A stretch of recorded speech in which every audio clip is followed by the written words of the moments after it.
നമസ്കാരം. രാജ്യത്തെ തന്നെ നടുക്കിയ ഞെട്ടിക്കുന്ന വെളിപ്പെടുത്തലായിരുന്നു ധർമ്മസ്ഥലയിലെ ശുചീകരണ തൊഴിലാളിയുടേത്. 100-ലധികം മൃതദേഹങ്ങൾ കുഴിച്ചുമൂടാൻ താൻ നിർബന്ധിതനായി എന്നതായിരുന്നു ആ വെളിപ്പെടുത്തൽ. കോടതി ഇടപെടലിനെ തുടർന്ന് പ്രത്യേക അന്വേഷണ സംഘത്തെ രൂപീകരിക്കുകയും ശുചീകരണ തൊഴിലാളി ചൂണ്ടിക്കാട്ടിയ ഇടങ്ങളിൽ പരിശോധന നടത്തുകയും ചെയ്തു. പരിശോധനയിൽ എന്തൊക്കെയാണ് കണ്ടെത്താനായത് എന്നതിൽ ഇപ്പോഴും വ്യക്തതയില്ല. അതേസമയം തെറ്റായ വിവരങ്ങളും വ്യാജ തെളിവുകളും നൽകിയെന്നാരോപിച്ച് കർണാടക പോലീസിന്റെ പ്രത്യേക അന്വേഷണ സംഘം ഇതേ തൊഴിലാളിയെ തന്നെ അറസ്റ്റ് ചെയ്യുകയും ചെയ്തു. അതിനിടെയായിരുന്നു തനിക്ക് അനന്യ എന്നൊരു മകളില്ല എന്നും പറഞ്ഞതെല്ലാം കള്ളമെന്നും സുജാത ഭട്ടും മൊഴിമാറ്റിയത്. വിദേശ ഫണ്ടടക്കം സ്വീകരിച്ച് ധർമ്മസ്ഥലയ്ക്കെതിരെ ഗൂഢാലോചന നടത്തുന്നതായാണ് ക്ഷേത്രം അധികൃതരുടെ വിമർശനം. എന്നാൽ SIT അന്വേഷണം അട്ടിമറിക്കാൻ ശ്രമം എന്ന ഗുരുതര ആരോപണമാണ് ആക്ഷൻ കമ്മിറ്റി ഉന്നയിക്കുന്നത്. അന്വേഷണം പ്രതികളിലേക്ക് എത്തുമെന്ന് ഉറപ്പായതോടെ കേസ് അട്ടിമറിക്കാൻ നീക്കം നടക്കുകയാണ്. ശുചീകരണ തൊഴിലാളി മൊഴിയിൽ ഇപ്പോഴും ഉറച്ചു നിൽക്കുകയാണ്. പുതിയ പരാതികൾ വരുന്നത് തടയാൻ ഭീഷണിപ്പെടുത്തുകയാണ് എന്നും ക്ഷേത്രത്തെ മറയാക്കി വ്യാജ പ്രചാരണം നടക്കുന്നതായും ആക്ഷൻ കമ്മിറ്റി ആരോപിച്ചു. ധർമ്മസ്ഥലയിൽ സംഭവിക്കുന്നത് എന്താണ്? ഈ വിഷയമാണ് സ്പെഷ്യൽ ഡിബേറ്റ് ചർച്ച ചെയ്യുന്നത്. ചർച്ചയിൽ പങ്കെടുക്കുന്നത് ആക്ഷൻ കമ്മിറ്റി അംഗം ശ്രീ മനാഫ്, ശ്രീ വിനോദ് മേക്കോത്ത് മാധ്യമപ്രവർത്തകൻ, ശ്രീ രാഹുൽ ഈശ്വർ നിരീക്ഷകൻ, ശ്രീ K ശ്രീകാന്ത് BJP നേതാവ് എന്നിവർ ആണ്. ആദ്യം ശ്രീ ശ്രീകാന്ത്, ധർമ്മസ്ഥലയെ മനഃപൂർവ്വം കരിവാരി തേക്കുന്നതിനുള്ള ആസൂത്രിതമായ ഒരു ശ്രമം ഇപ്പോൾ നടക്കുന്നു. അതിൻ്റെ ഭാഗമായിട്ടാണ് ആക്ഷൻ കമ്മിറ്റി അടക്കം പ്രവർത്തിക്കുന്നത് എന്ന വലിയ വിമർശനമാണ് ഇപ്പോൾ ഉയരുന്നത്. അങ്ങനെയെങ്കിൽ എന്താകാം ഈ ആക്ഷൻ കമ്മിറ്റിയുടെ ലക്ഷ്യമെന്നാണ് ഈ വിമർശകർ പറഞ്ഞു വെക്കുന്നത്? വിമർശകർ മാത്രമല്ല, ഞങ്ങളും ഉന്നയിച്ചിട്ടുള്ള ഒരു ആരോപണമാണ് ധർമ്മസ്ഥലവും അതുപോലെ തന്നെ ഹൈന്ദവ ക്ഷേത്രം, മഹാക്ഷേത്രമാണ് ധർമ്മസ്ഥലം. അതും ഹൈന്ദവ വിശ്വാസത്തെ തകർക്കാൻ വേണ്ടിയിട്ടുള്ള ഗൂഢാലോചനയാണ് ഈ മൊത്തം ഈ തിരക്കഥ എന്നുള്ളതാണ് ഞങ്ങളുടെയും കൂടി ആരോപണം. അതിനകത്ത് ആ ആരോപണം ഇപ്പോൾ കർണാടകയിലെ കോൺഗ്രസ് ഭരിക്കുന്ന സിദ്ധരാമയ്യ സർക്കാരിന്റെ പോലീസ് തന്നെ അത് ശരിവെച്ചിരിക്കുകയാണ്. അതിന്റെ ഭാഗമായിട്ടാണ് ഈ മാസ്ക് ധരിച്ച് ഈ നാടിനെ കുഴപ്പത്തിലേക്ക്, കലാപത്തിലേക്ക് തള്ളിവിടാൻ വേണ്ടി ശ്രമിച്ചിട്ടുള്ള CM ചിന്നയ്യയെ അറസ്റ്റ് ചെയ്തിട്ടുള്ളത്. ഇപ്പൊ ഈ ചിന്നയ്യയിൽ മാത്രം അത് ഒതുങ്ങുന്നില്ല. ഇപ്പോ ഇവിടെ ഈ ചർച്ചയിൽ പങ്കെടുക്കുന്ന മനാഫിന്റെ സുഹൃത്ത് ഷമീർ MDയും കൂടി ആ കേസിനകത്ത് ഉൾപ്പെടുകയാണ്. അദ്ദേഹത്തെ ചോദ്യം ചെയ്യുകയാണ്. അപ്പൊ ഒരു അടിസ്ഥാനവുമില്ലാത്ത ആരോപണം ഉന്നയിച്ചുകൊണ്ട് ഈ നാട്ടിലെ ഏറ്റവും പ്രസിദ്ധമായിട്ടുള്ള ലക്ഷോപലക്ഷ ജനങ്ങൾ വിശ്വസിക്കുന്ന മഞ്ജുനാഥ ക്ഷേത്ര, ധർമ്മസ്ഥല ക്ഷേത്രത്തെയും ആ ക്ഷേത്രം ചെയ്യുന്ന സൽപ്രവർത്തികളെ ഇല്ലാതാക്കാൻ വേണ്ടിയിട്ട് ക്ഷേത്ര ഭരണാധികാരികൾ, പ്രത്യേകിച്ച് ഡോക്ടർ വീരേന്ദ്ര ഹെഗ്ഡെയും കുടുംബത്തെയും അപകീർത്തിപ്പെടുത്തി ഈ വിശ്വാസത്തെ തന്നെ തകർക്കാനുള്ള ഒരു ഗൂഢാലോചന, ആ ഗൂഢാലോചനയാണ് ഇപ്പൊ പുറത്തു വന്നുകൊണ്ടിരിക്കുന്നത്. കൂടുതൽ അന്വേഷണം നടക്കുമ്പോൾ കൂടുതൽ കാര്യങ്ങൾ പുറത്തു വരുമെന്നുള്ളതാണ്. ഇതിനകത്ത് ഉൾപ്പെട്ട ഓരോരുത്തരെ കുറിച്ചും അന്വേഷണം നടത്തണം. അതിന്റെ നിജസ്ഥിതി പുറത്തു കൊണ്ടുവരണം. ശ്രീകാന്ത്, താങ്കൾ ഈ പറയുന്നത് പോലെ ഇപ്പോൾ താങ്കൾ മനാഫിനെ കുറിച്ചും മറ്റൊരു പേരും പരാമർശിക്കുകയുണ്ടായി. അങ്ങനെ പരാമർശിക്കുമ്പോൾ പോലും ഈ വിവരങ്ങൾ പുറത്തു വന്നതിന് ശേഷം നിരവധിയായ ആളുകൾ അവർക്ക് ധർമ്മസ്ഥലയിൽ വെച്ചുണ്ടായ തിക്താനുഭവങ്ങളടക്കം തുറന്നു പറയുന്ന സാഹചര്യം ഉണ്ടായിട്ടുണ്ട്. അതിൽ ഭൂമിയടക്കം അവിടെയുള്ള ചില ആളുകൾ തട്ടിയെടുക്കാൻ ശ്രമിച്ചത്, തൻ്റെ പിതാവിനെ കൊന്നു എന്ന വെളിപ്പെടുത്തൽ അനീഷ് എന്ന് പറയുന്ന ഒരു യുവാവ്, അത് ന്യൂസ് 18 തന്നെ മുന്നിൽ വന്നുകൊണ്ടായിരുന്നു അനീഷ് സംസാരിച്ചത്. അത്തരത്തിലുള്ള പ്രതികരണങ്ങളുമായി നിരവധി ആളുകൾ രംഗത്ത് വന്നൊരു പശ്ചാത്തലമുണ്ട്. അപ്പോൾ ഇങ്ങനെയൊരു ഗൂഢലക്ഷ്യം ഉണ്ടായെങ്കിൽ ഇവരെല്ലാം, അതും രാജ്യത്തിൻ്റെ തന്നെ പല ഭാഗങ്ങളിൽ നിന്നുള്ള ആളുകളാണല്ലോ ഇത്തരം പ്രതികരണങ്ങളുമൊക്കെയായി രംഗത്ത് വന്നത്, അവർക്കെല്ലാം ഈ ലക്ഷ്യമെന്ന് വിലയിരുത്താൻ സാധിക്കുമോ ശ്രീകാന്ത്? തീർച്ചയായിട്ടും ഈ മനാഫാണ് അനീഷ് ജോയിയുടെ പിന്നിലുള്ളത്. ഈ ഷമീർ അതിനകത്തുണ്ട്. ഇവരുടെ സ്വാധീനത്തിന് വഴങ്ങിയിട്ടാണ് അനീഷ് ജോയി എന്ന് പറയുന്ന മലയാളിയായിട്ടുള്ള തളിപ്പറമ്പുകാരനായിട്ടുള്ള ഒരാള് ഈ ആരോപണമായിട്ട് ഈ സംഭവമായിട്ട് അതിനെ കണക്ട് ചെയ്യുന്നത്. ഈ സംഭവം നടക്കുമ്പോൾ 2018 നടന്നിട്ടുള്ള ഒരു വാഹന അപകടത്തിൽ ശ്രീ അനീഷ് ജോയിയുടെ അച്ഛൻ മരിച്ചു എന്ന് പറയുന്നു. ആ കേസ് അന്വേഷിച്ചു. അതിലെ ആളെ കണ്ടെത്താനായിട്ടില്ല, പ്രതികളെ കണ്ടെത്താനായിട്ടില്ല എന്ന് പറഞ്ഞിട്ട് ആ കേസ് അവസാനിപ്പിക്കുന്നു. വർഷങ്ങൾ കഴിഞ്ഞു. അന്നേരം ഒന്നും മിണ്ടാത്തത് ഇപ്പൊ ഓൾ ഓഫ് എ സഡൻ പെട്ടെന്ന് തന്നെ ഇതിനകത്ത് ഇപ്പൊ നടക്കുന്ന വിവാദങ്ങളുമായി ബന്ധപ്പെട്ടുകൊണ്ട് ധർമ്മസ്ഥലയിൽ നടക്കുന്നതെല്ലാം ഈ ക്ഷേത്രത്തോട് ചേർന്നിട്ടാണ് നടക്കുന്നത് എന്ന രീതിയിലുള്ള പ്രതീതികൾ വരുത്തിക്കൊണ്ട് അവിടെ ഈ അനീഷ് ജോയിയെ കൊണ്ട് ചില മലയാള മാധ്യമങ്ങൾക്ക് ഇന്റർവ്യൂ കൊടുക്കുകയും ആ ഇന്റർവ്യൂയുടെ തുടർന്ന് എനിക്ക് ഭയമുണ്ട് എന്ന് പറഞ്ഞ് അനീഷ് ജോയിയെ കൊണ്ട് വീണ്ടും ഒരു കള്ളക്കഥ ഉണ്ടാക്കുകയും അനീഷ് ജോയിയുമായി മനാഫ് ഈ കേരളത്തിലേക്ക് വരികയും തളിപ്പറമ്പിലേക്ക് വന്ന് ഒരു കള്ളപ്പരാതി കൊടുക്കുകയും ചെയ്തു. ഞാൻ ചോദിക്കട്ടെ, അവിടെ ഭാരതീയ ജനതാ പാർട്ടി അല്ലല്ലോ ഭരിക്കുന്നത്, അവിടെ ഭരിക്കുന്നത് കോൺഗ്രസ് അല്ലേ? ഈ മനാഫ് കോൺഗ്രസിന്റെ നേതാവിന്റെ മകനെന്നല്ലേ പറയുന്നത്, മുസ്ലിം ലീഗിന്റെ നേതാവിന്റെ മകനല്ലേ? അപ്പൊ അദ്ദേഹത്തിന്റെ സർക്കാരിൽ സ്വാധീനം ചെലുത്തിയിട്ട് ആവശ്യമായിട്ടുള്ള അന്വേഷണം നടത്താമായിരുന്നുവല്ലോ, ആവശ്യമായിട്ടുള്ള സംരക്ഷണം നടത്താമായിരുന്നുവല്ലോ. എന്തുകൊണ്ട് അത് ചെയ്യാൻ സാധിച്ചിട്ടില്ല? കോടതിയെ സമീപിക്കായിരുന്നുവല്ലോ. ഈ പറയുന്ന മാസ്ക് മാന് ഒരു അഭിഭാഷകനല്ല, ഒരു പ്രഗത്ഭരായിട്ടുള്ള അഭിഭാഷകരുടെ ഒരു ടീമുണ്ടല്ലോ ഈ ആക്ഷൻ കമ്മിറ്റി ഉണ്ടാക്കി കൊടുത്ത്. അപ്പൊ അത്തരം ഒരു സംവിധാനമുള്ള, അത്തരം അധികാരമുള്ള ആൾക്കാർ അതൊന്നും ചെയ്യാതെ ഇവിടെ കള്ളക്കഥകൾ പറഞ്ഞ് ഈ നാട്ടിലെ ഹൈന്ദവ വിശ്വാസത്തെ തകർക്കാൻ വേണ്ടിയിട്ടുള്ള ലക്ഷോപലക്ഷം സ്ത്രീകൾക്ക് അവർക്ക് സ്വയം തൊഴിൽ കൊടുക്കാനുള്ള നിരവധിയായിട്ടുള്ള പദ്ധതികൾ തയ്യാറാക്കിക്കൊണ്ട്, പദ്ധതികൾ നടപ്പിലാക്കിക്കൊണ്ട് അവിടെ പെൺകുട്ടികളുടെ കല്യാണത്തിന്, ഇവിടുത്തെ ക്ഷേത്രങ്ങളുടെ ജീർണോദ്ധാരണത്തിന്, അങ്ങനെ നിരവധിയായിട്ടുള്ള എല്ലാ സൽക്കർമ്മങ്ങളും ചെയ്യുന്ന ഒരു മഹാൻ. അപ്പോഴും ശ്രീകാന്ത്, ഇവിടെ ഈ പരാതി ഉയരുന്ന ഘട്ടങ്ങളൊന്ന് ആലോചിച്ച് നോക്കൂ. പതിറ്റാണ്ടുകൾക്ക് മുമ്പ് മുതൽ അവിടെ ചില ദുരൂഹത നിറഞ്ഞ ആളുകളെ മിസ്സിംഗ് ആവുന്ന സാഹചര്യം ഉണ്ടാകുന്നു എന്നുള്ളതാണല്ലോ. അതുമായി ബന്ധപ്പെട്ട ഒരു പരാതി ഇപ്പോഴല്ല ഉയർന്നു വന്നത്. നമുക്കറിയാം, ഈ സൗജന്യയുടെ തിരോധാനവുമായി ബന്ധപ്പെട്ട് ഒരു ആക്ഷൻ കൗൺസിൽ രൂപീകരിക്കപ്പെട്ടിട്ട് പതിറ്റാണ്ടുകളായ സാഹചര്യം ഉണ്ടാകുന്നു. അപ്പോൾ ഈ ഗൂഢാലോചന എന്ന് പറയുമ്പോൾ അങ്ങനെയെങ്കിൽ താങ്കൾ ഈ പറയുന്ന ഗൂഢാലോചന പതിറ്റാണ്ടുകൾക്ക് മുമ്പേ ആരംഭിച്ചു എന്നാണോ പറയുന്നത്? പല ഘട്ടങ്ങളിലായിട്ട് നടക്കുന്നുണ്ട്. അതൊക്കെ പരാജയപ്പെടുകയാണ് ചെയ്തിട്ടുള്ളത്. നിങ്ങൾ പറഞ്ഞ സൗജന്യയുടെ മരണം അടക്കം അതിലെ എന്താ പറയാ, അത് തിരോധാനമല്ല, അതൊരു മരണമായിരുന്നു. അത് ബലാത്സംഗം എന്ന് പറഞ്ഞു. അതിന്റെ കാര്യങ്ങളൊക്കെ വന്നതാണ്. അതിന്റെ വിചാരണ നടന്നത്, അന്വേഷണം നടന്നതാണ്, വിചാരണ നടന്നതാണ്. പല ഘട്ടങ്ങളായിട്ട് സംഭവമില്ല എന്ന് പറയുന്നില്ല, ഉണ്ടാവും. പക്ഷേ അതിനെ ക്ഷേത്രവും ക്ഷേത്ര ഭരണാധികാരികളുടെ കുടുംബവുമായി ചേർത്തുകൊണ്ട് ഈ ഗൂഢലക്ഷ്യം, അവർക്ക് ഈ ആരോപണമുള്ളവർക്ക് ഓരോരുത്തരും ഓരോ ശത്രുതയുണ്ട്, അവിടെ വിരോധമുണ്ട്. അത് ഈ അക്കൗണ്ടിൽ തീർക്കുകയാണ് ഇപ്പൊ ഇവിടെ. പക്ഷേ ഈ പറയുന്ന ആക്ഷൻ കമ്മിറ്റി അങ്ങനെ ക്ഷേത്രത്തെ കുറിച്ച് പറയുന്നുണ്ടായിരുന്നോ ശ്രീകാന്ത്? ക്ഷേത്രത്തെക്കുറിച്ച് അവര് നേരിട്ടും അല്ലാതെയും അങ്ങനെ ഒരു പ്രതീതി വരുത്താൻ വേണ്ടിയിട്ട് ശരിക്കും ശ്രമിച്ചിട്ടുണ്ട്.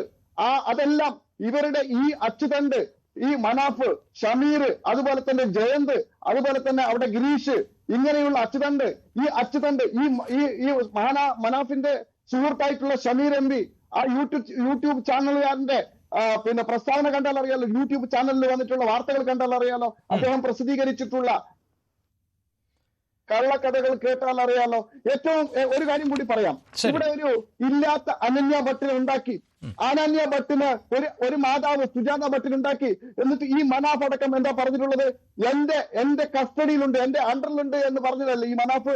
ആ സുജാത ഭട്ട് ആരാണ്? അങ്ങനെ ഒരു മകളെ അവർക്കില്ല. എന്നിട്ട് ആ സുജാത ഭട്ട് എന്താ പറഞ്ഞത്? നിങ്ങൾ പറഞ്ഞല്ലോ ക്ഷേത്രവുമായിട്ട് എങ്ങനെ ബന്ധപ്പെട്ടിട്ടുള്ളതെന്ന്. സുജാത ഭട്ടിന് വേണ്ട ആവശ്യമായിട്ടുള്ള എല്ലാ ഉപദേശവും സംരക്ഷണവും കൊടുത്തിട്ടുള്ളത് ഈ ആക്ഷൻ കമ്മിറ്റിയാണ്. ആ ആക്ഷൻ കമ്മിറ്റിയുടെ അണ്ടറിലുള്ള നിയന്ത്രണത്തിലുള്ള സുജാത ഭട്ട് പറഞ്ഞിരിക്കുന്നത്, അവർ പരസ്യമായിട്ട് ചാനലുകൾക്ക് കൊടുത്തിട്ടുള്ള അഭിമുഖത്തിൽ പറഞ്ഞിട്ടുള്ളത്, ഇതിനൊക്കെ നേതൃത്വം കൊടുത്തിട്ടുള്ളത് ധർമ്മസ്ഥല ഭരണാധികാരികൾ ആണ്, അവരുടെ കുടുംബങ്ങളാണ്. അതുകൊണ്ട് ധർമ്മസ്ഥല ക്ഷേത്രത്തിന് കല്ലെറിയണമെന്നാണ് പറഞ്ഞിട്ടുള്ളത്. കല്ലെറിയണമെന്നാണ് സുജാത ഭട്ട് പറഞ്ഞിട്ടുള്ളത്.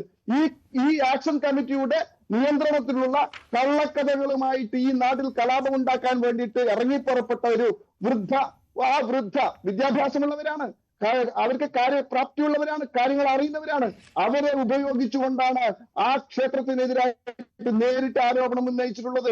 ആ ക്ഷേത്രത്തെ കല്ലെറിഞ്ഞ് തകർക്കണമെന്ന് പറഞ്ഞത് സുജാത ഭട്ടാണ്. അവരുടെ പിന്നിൽ ഈ മനാഫ് ഉൾപ്പെടെയുള്ള ആക്ഷൻ കമ്മിറ്റിയുടെ ആൾക്കാരാണ്. അത് നമ്മൾ കാണാതെ പോകരുത്. അപ്പൊ ഈ ക്ഷേത്രവുമായിട്ട് ബന്ധപ്പെട്ടിട്ട് ആരോപണങ്ങൾ ഉന്നയിച്ചിട്ടുള്ളത് ഒന്നെങ്കിൽ നേരിട്ട് ആക്ഷൻ കമ്മിറ്റി, അല്ലെങ്കിൽ ആക്ഷൻ കമ്മിറ്റിയുടെ കയ്യിലെ പാവകളായിട്ടുള്ള ആൾക്കാരാണ് എന്നുള്ളത് വളരെ വ്യക്തമാണ്. ഞാൻ താങ്കളിലേക്ക് വരാം. ശ്രീ രാഹുൽ ഈശ്വർ, അതാണ് അതായത് BJP അടക്കം ഉന്നയിക്കുന്ന ഒരു പ്രധാന ആരോപണം എന്നത് ഇത് ആസൂത്രിതമായ ഒരു നീക്കം തന്നെയാണ്. ക്ഷേത്രത്തെയും അതോടൊപ്പം തന്നെ ഹൈന്ദവ ആചാരങ്ങളെയും ഒക്കെ തകർക്കുക എന്ന ലക്ഷ്യമുണ്ട് എന്ന് പറയുന്നു. അതിനപ്പുറത്ത് ഇത്തരം തിരോധാനങ്ങളുമായി ബന്ധപ്പെട്ട് ആണ് ഈ ആക്ഷൻ കമ്മിറ്റി രൂപീകരിച്ചത് എന്നും അവർക്ക് എന്തു പറ്റി എന്നത് അറിയേണ്ടതുണ്ട് എന്നുമാണ് ആക്ഷൻ കമ്മിറ്റിയുടെ നിലപാട്. ഏറ്റവും ഒടുവിൽ ആക്ഷൻ കമ്മിറ്റിയുടെ പ്രതികരണമായി വരുന്നത് ഈ അന്വേഷണം തന്നെ അട്ടിമറിക്കാനുള്ള നീക്കമാണ് ഇപ്പോൾ നടക്കുന്നത് എന്നാണ് ശ്രീ രാഹുൽ ഈശ്വർ. രണ്ട് കാര്യങ്ങൾ. ആദ്യം തന്നെ നിർവ്യാജമായി ഒരു അപ്പോളജി, ക്ഷമ പറയാൻ ഞാൻ ആഗ്രഹിക്കുന്നു. ഒരു പ്രമുഖ ചാനലിൽ, ഒന്നോ രണ്ടോ പ്രമുഖ ചാനലിൽ ഇതിന്റെ ഭാഗമായി ചർച്ചയ്ക്കിരിക്കുകയും ഇതിനെക്കുറിച്ചൊരു വീഡിയോ ചെയ്യുകയും ചെയ്തപ്പോ വേണ്ട രീതിയിൽ ധർമ്മസ്ഥലയെ ഡിഫെൻഡ് ചെയ്യാൻ ഞാൻ മുതിർന്നില്ല. കാര്യം എല്ലാ നാഷണൽ മീഡിയയും ദേശീയ തലത്തിലെ വലതുപക്ഷ മാധ്യമങ്ങളടക്കം ഇങ്ങനെ വലിയൊരു പ്രശ്നമുണ്ട് എന്ന് പറഞ്ഞ ആദ്യ ദിവസങ്ങളിൽ ഞാൻ അടക്കം ആൾക്കാരത് ഏറ്റെടുത്തില്ല. ഒന്ന് രണ്ട് ദേശീയ ചാനലുകൾ വിളിച്ചപ്പോൾ ഞങ്ങൾ വ്യക്തിപരമായി സംസാരിക്കുകയും ചെയ്തു. ധർമ്മസ്ഥല വളരെ പ്രധാനപ്പെട്ട സ്ഥലമാണ്, നമ്മൾ ഇങ്ങനെ ഒരു ചർച്ച എടുക്കുന്നതോ വാർത്ത ചെയ്യുന്നതിനോ 100 തവണ ചിന്തിക്കണം. പക്ഷെ പിന്നീട് എല്ലാവരും പറഞ്ഞപ്പോ, സുജാത ഭട്ട് അടക്കമുള്ള ആൾക്കാർ വന്നപ്പോ ശരിയാണെന്ന് കരുതിയാണത് ചെയ്തത് കേട്ടോ. വേറെ എന്ത് ചെയ്യാനാ? കാര്യം അങ്ങനെ പ്രായമായ ഒരു സ്ത്രീ വന്ന് പറയുന്നു, സൗജന്യ എന്നൊരു കുട്ടിയുടെ ഫോട്ടോ വരുന്നു. അപ്പൊ അങ്ങനെ വന്നപ്പോ ചെയ്തു പോയതാണ്. അതിന് ഞാൻ തമിഴ്നാട്ടിലാണ് ഇപ്പൊ. ഞാൻ കർണാടകയിൽ പോയി അവിടെ ക്ഷമ പറയണമെന്ന് പറയുകയും മറ്റും വിചാരിച്ചിരുന്നതാണ്. എനിക്കത് പറ്റില്ല. ആ ഒരു പ്രശ്നമുള്ളത്, മീൻസ് വേറെ ഒരു വിസ പ്രോസസ് ഉള്ളതുകൊണ്ട്. അതുകൊണ്ട് ആദ്യം ഒരു ക്ഷമയാണ്. രണ്ട്, എന്തായാലും ഒരു കാര്യത്തിൽ ആർക്കും തർക്കം വേണ്ട. ശ്രീകാന്ത് സൂചിപ്പിച്ചതുപോലെ ഈ 100-ല് ഒരു 5 മൃതശരീരം കിട്ടിയിരുന്നെങ്കിൽ പോട്ടെ, ഒരെണ്ണം കിട്ടിയിരുന്നെങ്കിൽ, 100 എണ്ണം എന്ന് പറയുന്നതിന്റെ 10-ലൊന്ന് 10 കിട്ടിയിരുന്നെങ്കിൽ, 100-ലൊന്ന് ഒരു പെൺകുട്ടിയുടെ കിട്ടിയിരുന്നെങ്കിൽ അതും പ്രധാനമാണ്. ശ്രീ രാഹുൽ ഈശ്വർ, വളരെ കൃത്യമായി, അതായത് ഈ അന്വേഷണ സംഘത്തിന് ലഭിച്ചത് എന്ത് എന്നത് ഇപ്പോഴും വ്യക്തമാണോ? എന്തൊക്കെ കിട്ടി എന്നുള്ളത് ലഭ്യമായ വിവരങ്ങൾ വെച്ച് ഒരു ആണിന്റെ ശരീരം ലഭിച്ചു എന്നാണ് നമുക്ക് ലഭ്യമായ വാർത്തകൾ. ശരിയാണെന്ന് അറിയില്ല, സബ്ജക്ട് ടു കറക്ഷൻ. ഇവിടെ നമ്മൾ മീഡിയക്കാരും ന്യൂസ് എല്ലാ മീഡിയക്കാരും നമ്മൾ പറഞ്ഞത് കുറച്ച് ഓവർ സ്റ്റേറ്റഡ് ആയി പോയിട്ടുണ്ടെങ്കിൽ ഞങ്ങളുടെ ഭാഗത്ത് നിന്ന് തെറ്റുണ്ടായി, ഞങ്ങൾ പിൻവലിക്കുന്നു എന്ന് പറയുന്നതിന് ഒരു മടിയും കാണിക്കണ്ട. കാര്യം ധർമ്മസ്ഥലം നമുക്കെല്ലാം പവിത്രമായ അമ്പലമാണ്. നമ്മളെല്ലാം വീട്ടുകാരുടെ കൂടെ പോയിട്ടുള്ളതോ പോകാൻ ആഗ്രഹിക്കുന്നതായ അമ്പലമാണ്. ഞാൻ എൻ്റെ വീട്ടുകാരെ കൊണ്ട് വീണ്ടും പോവുകയും ചെയ്യും. അറിഞ്ഞോ അറിയാതെ എങ്കിലും മഞ്ജുനാഥ സ്വാമികളോടും. ഇനി ഒരു കാര്യം കൂടെ ഉണ്ട്, സുജാത ഭട്ട് പറഞ്ഞ വേറൊരു പ്രസക്തമായ കാര്യമുണ്ട്. ഇവര് ജൈനന്മാരാണ്. നമ്മുടെ വീരേന്ദ്ര ഹെഗാഡെ ഫാമിലി ഒക്കെ ജൈനന്മാരാണ്. ജൈനന്മാർക്ക് നമ്മുടെ അമ്പലം കൊടുക്കുന്നതിന്റെ ദേഷ്യത്തിലൊക്കെ ഞാൻ പറഞ്ഞതാണെന്ന് അവർ ചില സ്ഥലത്ത് പറയുന്നുണ്ട്. ന്യൂസ് മിനിറ്റ് അങ്ങനെ റിപ്പോർട്ട് ചെയ്യുന്നുണ്ട്. ഇവർ കന്നഡ റിപ്പബ്ലിക്കിനോട് സംസാരിക്കുന്നുണ്ട്. ഇവരെ ഇടയ്ക്കിടയ്ക്ക് അങ്ങോട്ടും ഇങ്ങോട്ടും ഒക്കെ മാറ്റി പറയുന്നുണ്ട്. അതും ഇല്ലെന്ന് പറയുന്നില്ല. ആദ്യം അങ്ങനെ ഒരു പെൺകുട്ടി ഇല്ല എന്ന് പറഞ്ഞു, പിന്നെ എന്റെ സുഹൃത്തുക്കളുടെ മകളാണെന്ന് പറഞ്ഞു. ജൈനന്മാർക്ക് ആ അമ്പലം കൊടുക്കുന്നതിന്റെ ഇതാണ്. ഇന്ന് ആ ഹെഗാഡെ ഫാമിലി ഏറ്റവും റെസ്പെക്റ്റഡ് ആണ്. BJPയും കോൺഗ്രസും എല്ലാം റെസ്പെക്ട് ആണ്. നമ്മുടെ രാജ്യസഭാ MP ആണ്, എന്നും മിതവാദിയാണ്, എല്ലാരെയും ഒരുമിച്ച് കൊണ്ടുപോകുന്ന വ്യക്തിയാണ്. അപ്പൊ അദ്ദേഹത്തിനും കുടുംബത്തിനും എന്തെങ്കിലും വിഷമം ഉണ്ടായിട്ടുണ്ടെങ്കിൽ ഒരു സംശയവുമില്ല, നമ്മൾ അവരോട് ആദ്യം മാപ്പ് പറയണം. ഇനി ഒരു സമഗ്ര അന്വേഷണം വേണം. അതായത് ആ സമഗ്ര അന്വേഷണം എന്ന് പറഞ്ഞാൽ സൗജന്യ അടക്കം ഏതെങ്കിലും പെൺകുട്ടികൾ തിരോധാനം നൽകിയിട്ടുണ്ടോ? ഒരു കാര്യം കൂടെ നമ്മൾ ഓർക്കണം, ഇന്ത്യ മഹാരാജ്യത്തെ കുറിച്ച് അങ്ങനെ ഒരു വ്യക്തി വന്ന ആരോപണം പറഞ്ഞപ്പോ നമ്മുടെ കോടതി, മാധ്യമം, പോലീസ് എല്ലാം അതിന് മുൻതൂക്കം കൊടുത്തു. മറുഭാഗത്ത് ഒരു രാജ്യസഭാ MP-യോ കോടീശ്വരനോ നിൽക്കുന്നു നോക്കിയില്ല. മറുഭാഗത്ത് എല്ലാവർക്കും സ്വീകാരനായ ഒരാളോ നിൽക്കുന്നു നോക്കിയില്ല.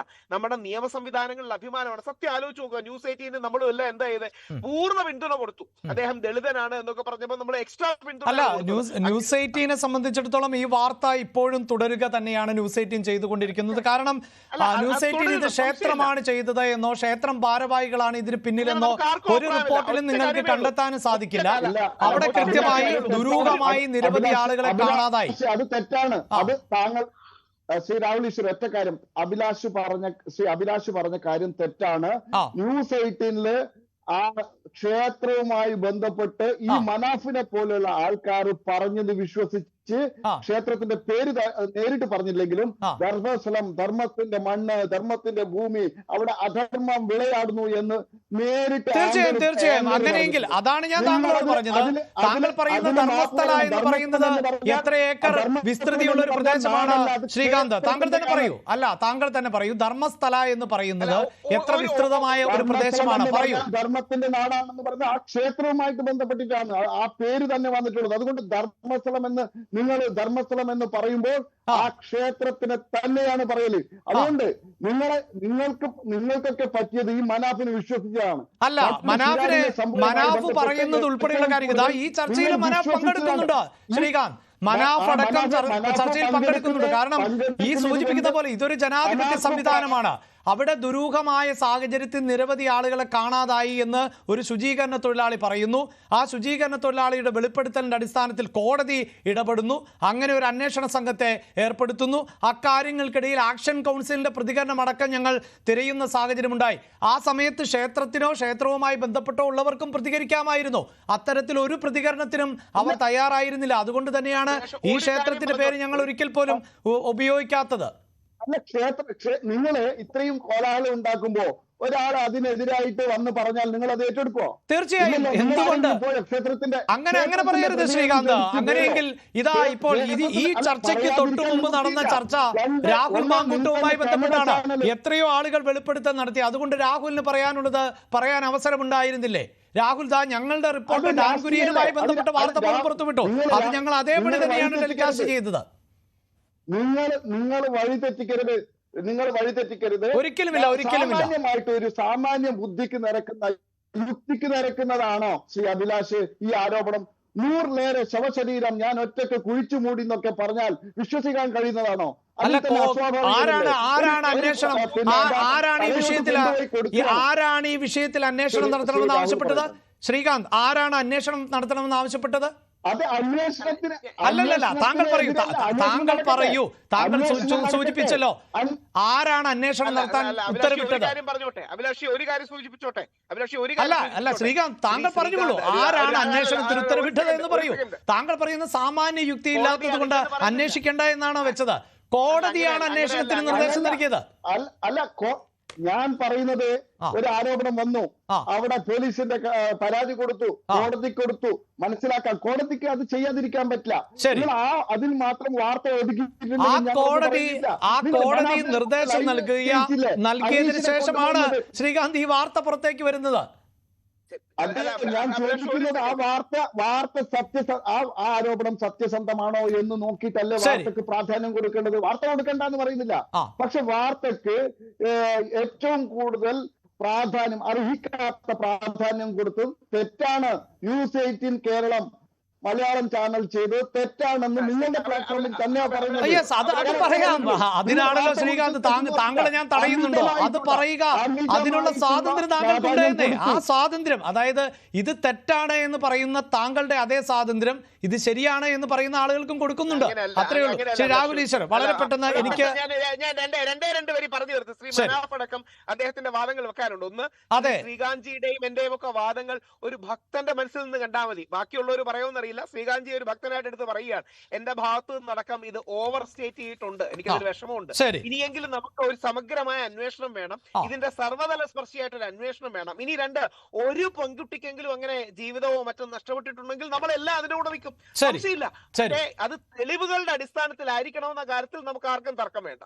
എന്തായാലും നമുക്ക് മനാഫും വിനോദും ഇപ്പൊ ഈ ചർച്ചയുടെ ഭാഗമാവുകയാണ്. അതിനു മുമ്പ് വളരെ പെട്ടെന്നൊരു ഇടവേള.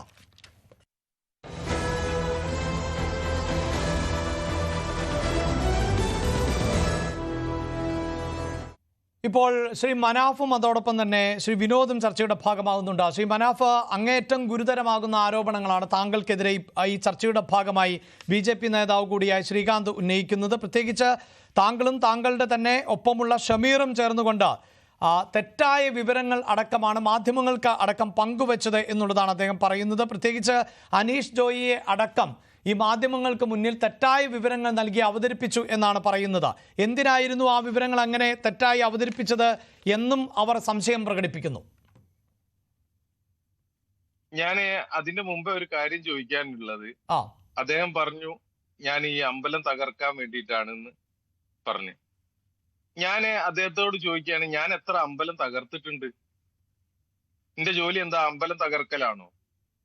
എന്താണ് നിങ്ങൾ ഇവിടെ ഒരു പ്രൊപ്പഗണ്ട ഉണ്ടാക്കി വെക്കാൻ ഉദ്ദേശിക്കുന്നത്? അമ്പലങ്ങൾ തകർക്കലാണോ ഉദ്ദേശം?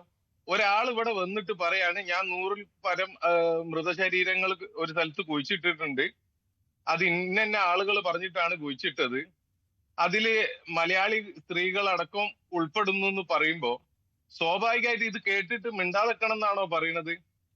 അതിനെപ്പറ്റി അന്വേഷണം നടത്തണം, ആ അന്വേഷണത്തിന്റെ സത്യസന്ധമായ വിവരം പുറത്തു വരണം. ഇതുവരെ എവിടെയെങ്കിലും SIT ഏതെങ്കിലും രൂപത്തില് ആർക്കെങ്കിലും ഒരു ഓപ്പൺ വെല്ലുവിളിയാണ്, SITന്റെ ഭാഗത്ത് നിന്ന് ഏതെങ്കിലും തരത്തിലുള്ള ഒരു ഇൻഫർമേഷൻ ആർക്കെങ്കിലും കിട്ടിയതായിട്ട് പറയാൻ പറ്റുമോ?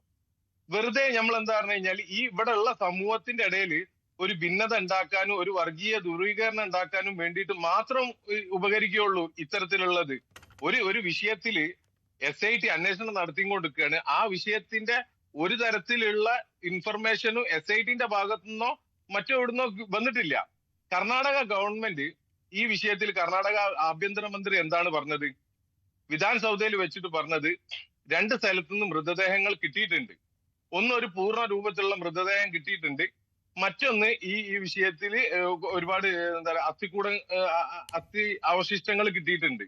ഇതാണ് കർണാടക ആഭ്യന്തരമന്ത്രി. ഇതിന്റെ പിന്നിൽ ഗൂഢാലോചന ഉണ്ടോ ഇല്ലേ എന്നൊക്കെ അന്വേഷിക്കേണ്ടത് ആരാണ്? SIT ആണ്. അതെ, പക്ഷേ ശ്രീ മനാഫ്, ഇതേ ശുചീകരണ തൊഴിലാളിയെ അറസ്റ്റ് ചെയ്തത് വ്യാജമായ വിവരങ്ങളും തെറ്റായ വിവരങ്ങളും പങ്കുവച്ചു എന്ന അടിസ്ഥാനത്തിലാണല്ലോ. ഒപ്പം ഈ ഷമീർ എന്ന ആളടക്കം അറസ്റ്റിലാകുമെന്നാണ് BJP നേതാവായ ശ്രീകാന്ത് പറയുന്നത്. വ്യാജ വിവരങ്ങളുടെ അടിസ്ഥാനത്തിലാണ് ഈ എന്താ പറഞ്ഞു കഴിഞ്ഞാൽ ഈ ശുചീകരണ തൊഴിലാളിനെ അറസ്റ്റ് ചെയ്തതെന്ന് ആരാ പറയുന്നത്? ഇത് എവിടെങ്കിലും SIT അതിനൊരു പത്രസമ്മേളനമോ അല്ലെങ്കിൽ ഒരു ഏതെങ്കിലും മാധ്യമങ്ങളുടെ മുന്നിൽ പറഞ്ഞോ? ആദ്യം തന്നെ ഇതിന്റെ ബേസിക് തന്നെ ഒരു എന്താ പറഞ്ഞു കഴിഞ്ഞാല് ഒരു അല്ല, ശുചീകരണ തൊഴിലാളി അറസ്റ്റിലായിട്ടുണ്ടോ മനാഫ്? ശുചീകരണ തൊഴിലാളി ഏത് രൂപത്തിലാണ് ഇത് നടക്കുന്നത്? എല്ലാം ഒരു 4 ദിവസം മുന്നത്തെ കഥയാണ്. മഹേഷ് ഷെട്ടി തിമരോടി എന്ന് പറഞ്ഞ ആളുടെ സംരക്ഷണത്തിലായിരുന്നു ആര്? ഈ ശുചീകരണ തൊഴിലാളി. അത് SITയുടെ സമ്മതപ്രകാരമാണ് വൈകുന്നേരം ഇദ്ദേഹത്തിന്റെ സംരക്ഷണം ഈ മഹേഷ് ഷെട്ടിന്റെ കൈകളിലുള്ളത്. ഇതേമാതിരി തന്നെ ഈ സുജാത ഭട്ടിന്റെ ഒക്കെ സംരക്ഷണം. പെട്ടെന്ന് ഒരു സുപ്രഭാതത്തിൽ വേറെ ഏതോ കേസിന് കർണാടകയിലുള്ള ഒരു RSSന്റെ നേതാവിനെ എന്തോ പറഞ്ഞതിന്റെ പേരിലുള്ള ഒരു കേസിനാണ് ഈ മഹേഷ് ഷെട്ടി എന്ന് പറഞ്ഞ ആള് അറസ്റ്റ് ആവുന്നത്. അല്ലാതെ ഈ ഗൂഢാലോചനന്റെ ഭാഗമായിട്ട് അറസ്റ്റ് ആവുന്നതല്ല. ഇത് വേറൊരു കേസിനാണ് അറസ്റ്റ് ചെയ്യുന്നത്. ഇവിടെ എന്താക്കുകയാണ്? ഈ ഒരു സന്ദർഭം മുതലെടുത്തിട്ട് കുറച്ച് ആളുകൾ മാധ്യമപ്രവർത്തകർ വന്നിട്ട് ഈ സ്ത്രീയെ കൂട്ടിക്കൊണ്ടുപോകണു വാഹനത്തിൽ കൂട്ടിക്കൊണ്ടുപോയി ബലമായിട്ട് ഭീഷണിപ്പെടുത്തിയിട്ട് അദ്ദേഹത്തെ ആ അമ്മ ഒരുപാട് പ്രായമുള്ള 10-70 വയസ്സുള്ള ആ അമ്മനെ കൊണ്ട് എന്താക്കുകയാണ്? ഇവര് ഭീഷണിപ്പെടുത്തിയിട്ട് ഒരു വീഡിയോ ഇറക്കുകയാണ്. ശരി, അവിടെ മനാഫ്, ഞാൻ ഒന്നുകൂടി ഇടപെട്ട് ഷാർപ്പായി ചോദിക്കുന്നത്, താങ്കൾ പറയുന്നത് ശുചീകരണ തൊഴിലാളിയുടെയും അറസ്റ്റ് ഒഫീഷ്യലായി രേഖപ്പെടുത്തുകയോ അങ്ങനെയൊന്നും സംഭവിച്ചിട്ടില്ല എന്നാണോ? അല്ല, അതിലേക്കാ വരുന്നത്. ഇത് എന്തുകൊണ്ട് ഉണ്ടായി എന്നുള്ളത് അതിലേക്കാണ്. റൈറ്റ്. ഇത് എന്തുകൊണ്ട് ഉണ്ടായി എന്ന് ചോദിച്ചു കഴിഞ്ഞാൽ ഈ അമ്മനെ ഭീഷണിപ്പെടുത്തിയത് എന്താണ് പറഞ്ഞത് എന്ന് പറഞ്ഞു കഴിഞ്ഞാല്, നിങ്ങളെ സംരക്ഷിക്കേണ്ട ആള് തന്നെ ഇന്ന് ജയിലിലാണ്, അതുപോലെ തന്നെ ഇനി അടുത്ത കാലത്തൊന്നും അദ്ദേഹം ജയിലിൽ നിന്ന് മോചിതനാവാൻ പോണില്ല. അപ്പൊ ഈ ഒരു വിഷയത്തിൽ ഇനി നിങ്ങൾക്ക് രക്ഷ നേടണമെന്നുണ്ടെങ്കിൽ ഞങ്ങൾ പറഞ്ഞ മാതിരി പറയണം എന്നുള്ളത് പറഞ്ഞത് പ്രകാരമാണ് ആ അമ്മ എന്നെ 2 മണിക്കൂർ കഴിഞ്ഞതിന് ശേഷം വേറൊരു വീഡിയോ ഇട്ട് ഈ കാറിൽ വെച്ച് ഇവരെ ഇന്റർവ്യൂ ചെയ്ത വീഡിയോ മാത്രമാണ് ഇവിടെ പുറത്ത് സംസാരത്തിലുള്ളത്. അത് കഴിഞ്ഞതിന് ശേഷം ഈ അമ്മ എന്നെ പറയുന്നുണ്ട്, ഇന്നെ കാറിൽ വെച്ച് ബലമായി ഇങ്ങനെ ഭീഷണിപ്പെടുത്തിയിട്ടാണ് ഇവർ ഈ വീഡിയോ എടുത്തത്. അനന്യ ഭട്ട് എന്ന് പറഞ്ഞ ഒരു മകളില്ല എന്നൊക്കെ പറയേണ്ടി വന്നത് അതുകൊണ്ടാണെന്ന് പറഞ്ഞു. വാട്ടെവർ, ആ സ്ത്രീ ആ അമ്മ അവരുടെ നിരപരാധിത്വം തെളിയിക്കേണ്ടത് അവരുടെ ഉത്തരവാദിത്തമാണ്. അവര് കളവ് പറയുന്നുണ്ടെങ്കിൽ അവരെ പിന്നിൽ ആരുണ്ടെങ്കിൽ അത് അവിടെ ഞാൻ ഒന്നുകൂടി ഇടപെട്ട് പറയുന്നത്, ഇതിനു മുമ്പ് ഈ ചർച്ചയുടെ ഭാഗമായി ശ്രീകാന്ത് പറഞ്ഞൊരു കാര്യമുണ്ട്. മനാഫ് തന്നെ ഒരിക്കൽ പറഞ്ഞിരുന്നല്ലോ, ഈ സുജാത ഭട്ട് താങ്കളുടെ പരിചയത്തിലുണ്ട്, താങ്കളുടെ കസ്റ്റഡിയിൽ അല്ലെങ്കിൽ താങ്കളുമായി ബന്ധപ്പെട്ട ഇടത്തുണ്ട്, അതുകൊണ്ട് പിന്നീട് എങ്ങനെയാണ് ഇത് ഈ സുജാത ഭട്ടിന് അങ്ങനെ ഒരു മകളില്ല എന്ന് പറയുന്ന സാഹചര്യം ഉണ്ടാകുന്നത്? ഇപ്പോൾ സുജാത ഭട്ടിന് അങ്ങനെ ഒരു മകൾ ഉണ്ടായിരുന്നോ? അനന്യ എന്നൊരു മകൾ ഉണ്ടായിരുന്നോ? അവർ പഠിച്ചിരുന്നോ? ഇത്തരം കാര്യങ്ങളൊക്കെ ശേഖരിക്കുക എളുപ്പമല്ലേ? അപ്പോൾ ഇപ്പോൾ മനാഫ് എന്താണ് പറയുന്നത്? അങ്ങനെ ഒരു മകൾ ഉണ്ട് എന്ന് തന്നെയാണോ? ഇവരൊക്കെ വെറും ജനൻ TV മാത്രം കാണുന്നതിനോടുള്ള ആ ഒരു ബുദ്ധി മാത്രമേ ഇവർക്ക് ഉണ്ടാവുള്ളൂ.